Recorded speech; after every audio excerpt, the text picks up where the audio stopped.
them sponsoring you. It's about what you can do for them. Absolutely. And that is truly the most important thing when it comes to marketing a race team and the sponsorship on a race car. You're right. It's what you can do for them. They know what they can do for you. It's got to be a mutual deal. Right. I mean, we can all sit in the grandstands and say, wow, that guy's number one here. He's won every race for years. And I really want to sponsor him. Well, that's really great. But what about the guy that just started out, that just graduated from college, or that just got out of high school? Or is not even out of high school yet. Right. That guy with the wife and 4 kids, he needs all the help he can get. So here's what I tell people, and Corey, you've heard this before. Do you put out a Christmas card at Christmas time? We all do. Yeah. Okay.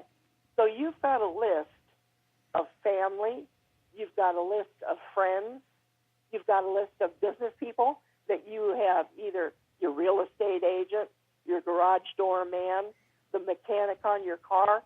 Those are all potential sponsors. And the reason that they're sponsors is that they already know you. You don't even have to bang on their door, ring on the telephone, because they know you and they will take your call and they will listen to what you're doing. And if you go to him and you say, hey, Jim, it's really good. I was by your shop today. You worked on my Toyota. I appreciate it very much. Tell you what I'm looking for. I'm looking for somebody to fill the quarter panel on my race car. Do you think your dealership might want to do something? Well, Jim doesn't know who to talk to at the dealership, but he can sure tell you who the owner of the dealership is, or he can put you in charge with the service manager. And at that point, you go to the service manager and you go, I would really like to do some advertising for you.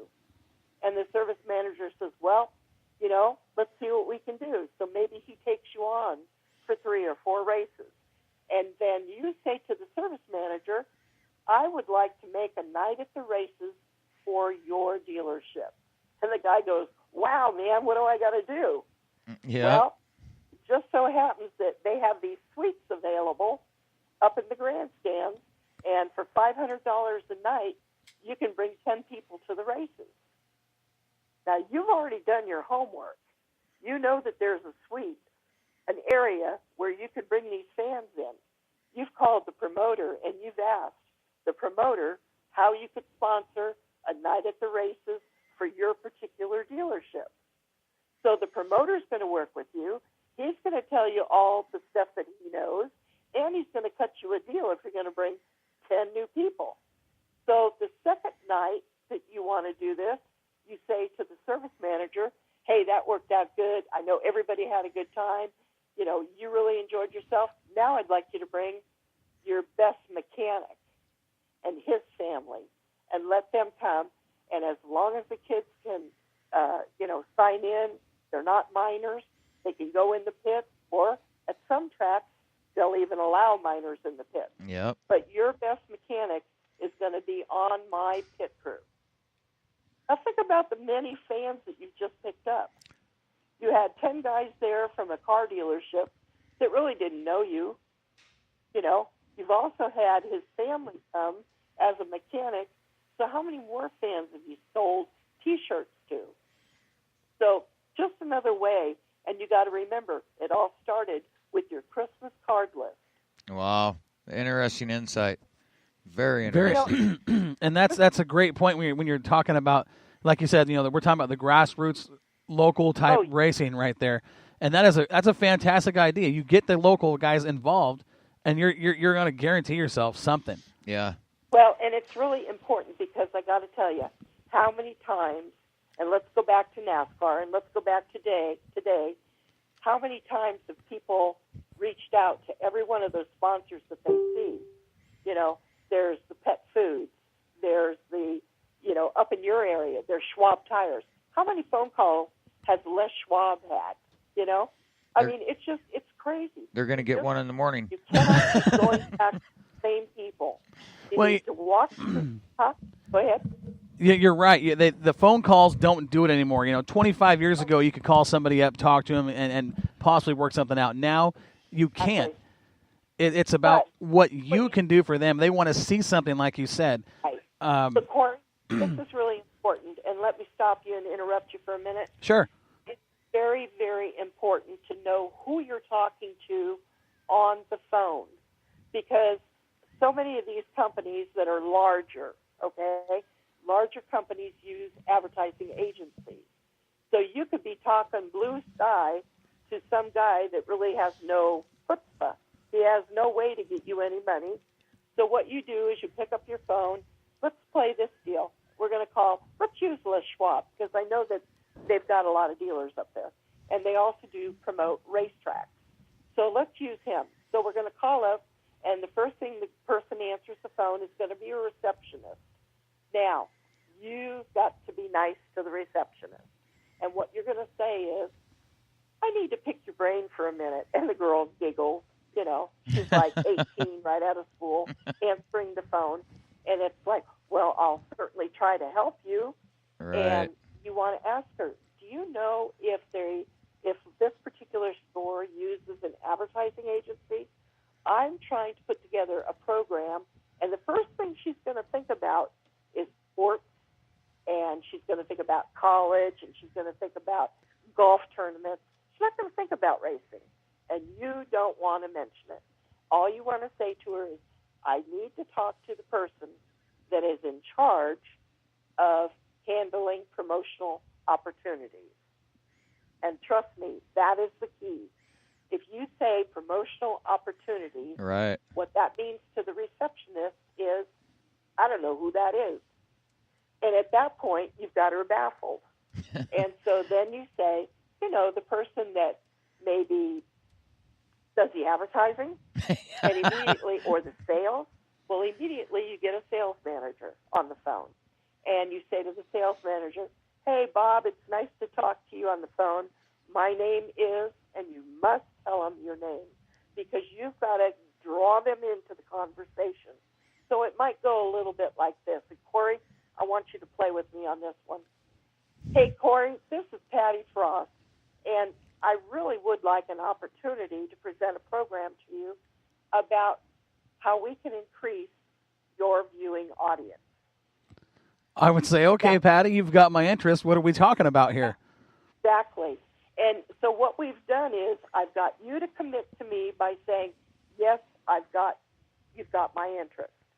And at that point, you just really go on and say, my opportunity for your company is to put you in, to put you in viewing of an audience. And you've got to do your homework. You have got to find out how many seats are at that racetrack and how many weeks they're going to be racing. Not that you're going to hit every one of the races, but how many weeks that racetrack is open, how many people sit in those grandstands, and you can fudge it a little bit by saying you've got 200 people in the infield or you got 200 people in the pit area.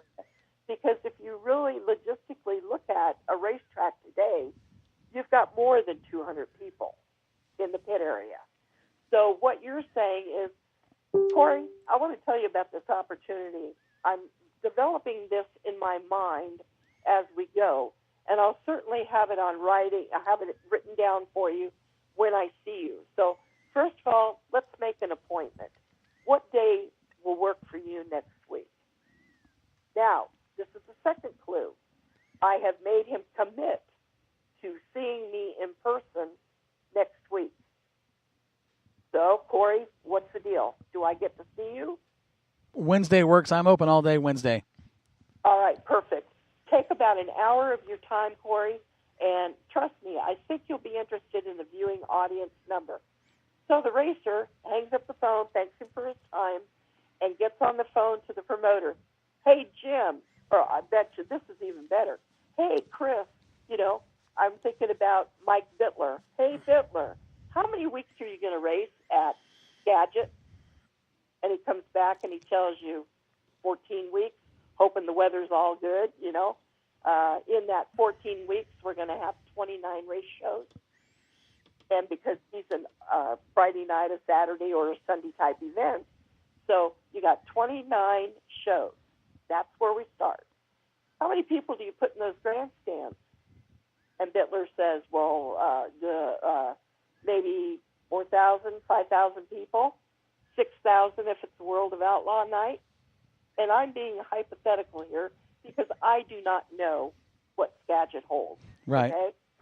So we're going to use the figure 6,000. All right, that's the high. And then we're going to come up with a low of maybe 3,000. So we're going to go in between those two, and we're going to say 5,500 people per how many weeks of racing?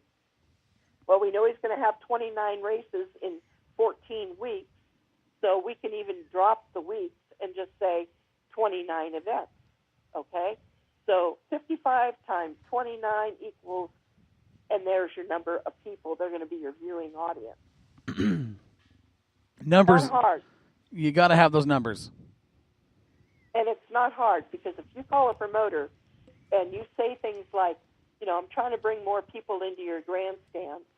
I'm trying to find some sponsors. I've seen that you have had auto glass companies sponsor events, or I've seen you've had sporting athletic companies like, oh gosh, I'm thinking of Sam's or, some of the other sporting goods companies. You need to get out of the box. You need to not think about auto racing, auto parts, AutoZone, Western Auto. Leave those people alone. They have been saturated. And unfortunately, if you don't have track records, you're not going to get anywhere with them. Right. So you're just another resume on the stack. Yep, exactly. And let's talk about when you have your meeting with Bittler, and you're going to sit down with him because he's told you Wednesday he's open all day, and you told him that you'd have an hour. Here's what I want you to take. Brand new photograph pictures of your race car. Number one. Number two, a picture of you in your uniform with clean-cut hair, no facial, no scrubby looking. If you have a beard, trim your beard. If you have long hair, pull it back and put it in a horsetail of some kind so that it really doesn't show, because you've got to sell yourself, number one. If you cannot project the image that I want representing my company, you're done before you even throw anything down on the table. Yep. That's true. Very true. So image is real important. History about yourself, which would be the photographs, a little bit of a bio or a resume, and it could be name, address, phone number. I'm married. I have 3 kids. I've been racing 14 years. Never won a race. You don't say that. Might list how many racetracks you've been to. If you've traveled from Oregon or Washington to Nevada, list that.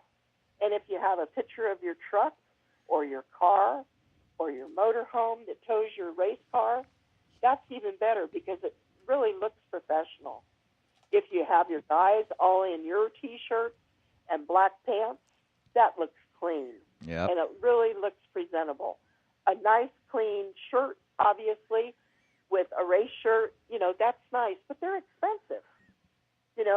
If you decide to deck your team out, you're talking $200 per person.